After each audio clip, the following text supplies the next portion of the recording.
ఇది తెలంగాణ ప్రభుత్వం విడుదల చేసిన ప్రజాపాలన దరఖాస్తు అప్లికేషన్ ఫారం. కాంగ్రెస్ ప్రభుత్వం అమలు చేస్తున్న 6 గ్యారెంటీల లబ్ధిని పొందేందుకు ఈ అప్లికేషన్ ఫారంలో అడిగిన అన్ని వివరాలను కరెక్ట్ గా నింపాల్సి ఉంటుంది. ప్రజాపాలన దరఖాస్తులను ఎలా నింపాలో ఈ వీడియోలో చూద్దాం. ఈ దరఖాస్తు సంఖ్యను ప్రభుత్వం వారు చూసుకుంటారు. మీరు దీంట్లో ఏం రాయకండి. కుటుంబ వివరాల కింద మీరు కొన్ని వివరాలు రాయాల్సి ఉంటుంది. ఇక్కడ మీ పూర్తి పేరు రాయండి. ఇక్కడ ఇంటి యజమాని స్త్రీ అయితే స్త్రీ అని టిక్ చేయండి, పురుషుడైతే పురుషుడి దగ్గర టిక్ చేయండి, ఇతరులైతే ఇతరుల దగ్గర టిక్ చేయండి. మీరు ఏ సామాజిక వర్గానికి చెందినవారో ఇక్కడ టిక్ చేయండి. ఎస్సీ అయితే ఎస్సీ దగ్గర, ఎస్టీ అయితే ఎస్టీ దగ్గర, బీసీ అయితే బీసీ దగ్గర, మైనార్టీ అయితే మైనార్టీ దగ్గర టిక్ చేయండి. ఎస్సీ ఎస్టీ బీసీ మైనార్టీ కాని వారు ఇతరుల దగ్గర టిక్ చేయండి. ఇక్కడ వారి పుట్టిన తేదీ, పుట్టిన నెల, సంవత్సరం వరుసగా ఇవ్వండి. 12 అంకెల ఆధార్ కార్డు నెంబర్ ఇందులో ఫిల్ చేయండి. ఇక్కడ రేషన్ కార్డు నెంబర్ రాయండి. ఇక్కడ మీ మొబైల్ నెంబర్ రాయండి. వృత్తి దగ్గర మీరు చేసే వృత్తిని రాయండి. ఇక్కడ మీ కుటుంబ సభ్యుల పేర్లు, వారి వివరాలు తెలపాలి. ఇక్కడ పేరు, అతను గాని ఆమె గాని మీకేమవుతారో, తల్లి అయితే తల్లి అని, భార్య అయితే భార్య అని, కొడుకు అయితే కొడుకు అని, కూతురు అయితే కూతురు అని నింపండి. వారు స్త్రీ అయితే స్త్రీ అని, మగవారైతే పురుషుడని. ఇక్కడ వారి పుట్టిన తేదీ, పుట్టిన నెల, సంవత్సరం వరుసగా ఇవ్వండి. ఇక్కడ వారి ఆధార్ కార్డు నెంబర్ రాయండి.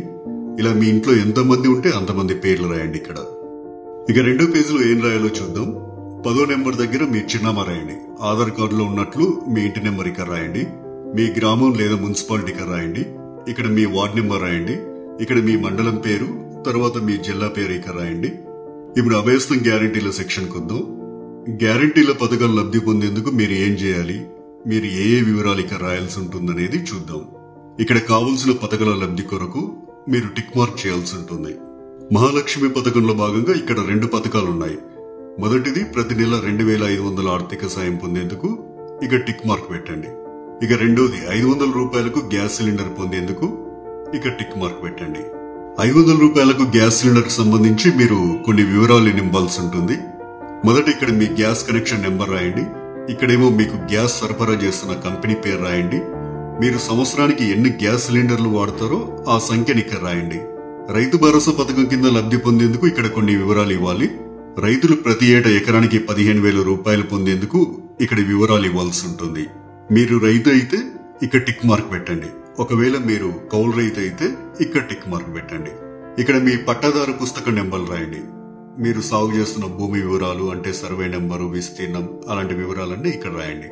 మీరు వ్యవసాయ కూలీలైతే ఏటా ఇచ్చే 12,000 రూపాయల కోసం ఇక్కడ టిక్ మార్క్ చేయండి. ఇక్కడ మీ ఉపాధి హామీ కార్డు నెంబర్ రాయండి. మరో గ్యారంటీ ఇంద్రమ్మ ఇండ్లు పథకం లబ్ధి కొరకు ఇక్కడ కొన్ని వివరాలు ఇవ్వాల్సి ఉంటుంది. ఇల్లు లేని అర్హులైన కుటుంబం వాళ్ళు ఈ వివరాలు ఇవ్వాలి. ఇంటి నిర్మాణం కోసం ఆర్థిక సాయం పొందేందుకు ఇక టిక్ మార్క్ చేయండి. ఇక అమరవీరులు మరియు ఉద్యోగకారులు 250 చదరపు గజాల ఇంటి స్థలం పొందేందుకు ఇక్కడ కొన్ని వివరాలు ఇవ్వాల్సి ఉంటుంది. మీది అమరవీరుల కుటుంబం అయితే ఇక్కడ టిక్ మార్క్ పెట్టండి. ఇక్కడ మీ కుటుంబంలోని అమరవీరుల పేర్లు రాయండి. వారు అమరులైన సంవత్సరం రాయండి. ఎఫ్ఐఆర్ నెంబర్ రాయండి. డెత్ సర్టిఫికెట్ నెంబర్ రాయండి. ఒకవేళ ఉద్యమకారులైతే మీరు తెలంగాణ ఉద్యమంలో పాల్గొన్నట్లయితే అవును అని ఉంది కదా, ఈ బాక్స్ దగ్గర టిక్ మార్క్ పెట్టండి. ఒకవేళ పాల్గొనకపోతే కాదు అనే బాక్స్ దగ్గర టిక్ మార్క్ పెట్టండి. అవును దగ్గర టిక్ మార్క్ పెట్టినట్లయితే కొన్ని వివరాలు రాయాల్సి ఉంటుంది. సంబంధిత ఎఫ్ఐఆర్ నెంబర్ మరియు సంవత్సరం ఇక్కడ రాయండి. ఒకవేళ జైలుకు వెళ్లి ఉంటే ఆ వివరాలు ఇక్కడ రాయండి. ఇక్కడ జైలు పేరు రాయండి. ఇక్కడ స్థలం పేరు రాయండి. ఇక్కడ మీరు అనుభవించిన శిక్షా కాలం అంటే ఎన్ని రోజులు, ఎంత కాలం అనేది ఇక్కడ రాయండి. తరువాత గృహజ్యోతి పథకం. గృహజ్యోతి పథకం కింద ప్రతి కుటుంబానికి 200 యూనిట్ల కరెంటు ఫ్రీగా ఇస్తుంది కాంగ్రెస్ ప్రభుత్వం. ప్రతి నెల దాదాపు మీరు ఎన్ని యూనిట్ల కరెంటు వాడతారో ఆ వివరాలు ఇక్కడ ఇవ్వాల్సి ఉంటుంది. 100 యూనిట్ల వరకు వినియోగిస్తే ఇక్కడ టిక్ చేయండి. 100 నుండి 200 యూనిట్ల వరకు వినియోగిస్తే ఇక్కడ టిక్ మార్క్ చేయండి. 200 యూనిట్ల కంటే ఎక్కువగా ఉపయోగిస్తే ఇక్కడ టిక్ చేయండి. మీ మీటర్ నెంబర్ను ఇందులో రాయండి. చేయూత పథకం. ప్రతి నెల చేయూత పథకం కింద వృద్ధులకు 4,000 రూపాయలు, దివ్యాంగులకు 6,000 రూపాయలు ప్రభుత్వం ఇస్తుంది. మిమ్మల్ని దివ్యాంగులుగా గుర్తిస్తూ ప్రభుత్వం మీకు ఇచ్చిన సదరం సర్టిఫికేట్ నెంబర్ ఇక్కడ రాయండి. మిగతా వారు వృద్ధులైతే ఇక్కడ, గీతా కార్మికులైతే ఇక్కడ, డయాలిసిస్ బాధితులైతే ఇక్కడ, బీడీ కార్మికుల జీవన భృతి పొందే వాళ్ళైతే ఇక్కడ, ఒంటరి మహిళ జీవన భృతి పొందాలనుకునే వారు ఇక్కడ, వితంతు పెన్షన్ కోసం ఇక్కడ టిక్ మార్క్ చేయండి. చేనేత కార్మికులైతే ఇక్కడ టిక్ మార్క్ చేయండి. ఎయిడ్స్ వ్యాధిగ్రస్తులైతే ఇక్కడ టిక్ మార్క్ చేయండి. పైలేరియా బాధితులు ఇక్కడ టిక్ మార్క్ చేయండి. బీడీ టేకేదర్ జీవన భృతి వాళ్ళు ఇక్కడ టిక్ మార్క్ చేయండి. ఈ అప్లికేషన్ ఫామ్ కు మీ ఆధార్ కార్డ్ జిరాక్స్, తెల్ల రేషన్ కార్డ్ జిరాక్స్ కాపీని జత చేయాల్సి ఉంటుంది. ఇక్కడ మీ సంతకం, ఇక్కడ మీరు అప్లికేషన్ ఇచ్చిన తేదీ రాయండి. మీ ఊర్లో ప్రజాపాలన సదస్సులు పెట్టినప్పుడు ఈ అప్లికేషన్ ఫామ్ తీసుకెళ్లి వారికి ఇవ్వాలి. ఇక చివరిగా ప్రజాపాలన దరఖాస్తు రసీదు ఉంటుంది. ఇందులో మీ నుంచి దరఖాస్తు తీసుకునే అధికారి కొన్ని వివరాలు రాసిస్తారు.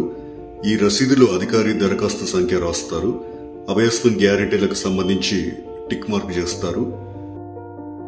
తదితర వివరాలన్నీ కూడా రాస్తారు. చివరగా అధికారి తన సంతకం చేసి మీకు రసీదునిస్తారు.